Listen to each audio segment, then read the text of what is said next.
અંબાજીમાં ભાદરવી પૂનમના મેળામાં મોટી સંખ્યામાં પદયાત્રીઓનો મહાસાગર ઉમટ્યો છે। શ્રદ્ધા, ભક્તિ અને આસ્થાના ત્રિવેણી સંગમ રૂપે ભાદરવી પૂનમ લઈને અંબાજીમાં માતાજીના આશીર્વાદ મેળવવા માઈ ભક્તો ઉમટી રહ્યા છે।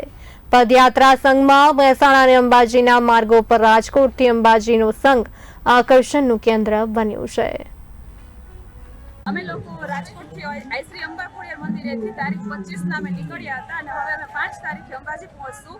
અને અમારો સંઘ બધાથી વિશેષ એટલા માટે કહે છે કે કારણ કે અમે લોકો જ્યારથી રાજકોટથી નીકળીએ છીએ ત્યારથી દરરોજ હર રોજ અમે લોકો આવી રીતના અલગ અલગ શણગાર સજીને નીકળી છીએ।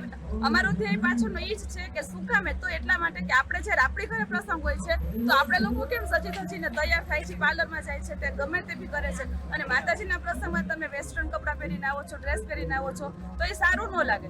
તો આ બી માતાજીનો પ્રસંગ છે। અમે લોકો નામ આપ્યું છે રાજકોટથી અંબાજી પદયાત્રા મહોત્સવ, મહા ઉત્સવ છે। આપણા ઘરે જે પ્રસંગ છે એનાથી પણ મોટો એવો પ્રસંગ છે માતાજીનો પ્રસંગ, એટલે અમે એના માટેથી આ લોકો બધા સજી ધજીને અમે લોકો માતાજીના દ્વારે જાય છે।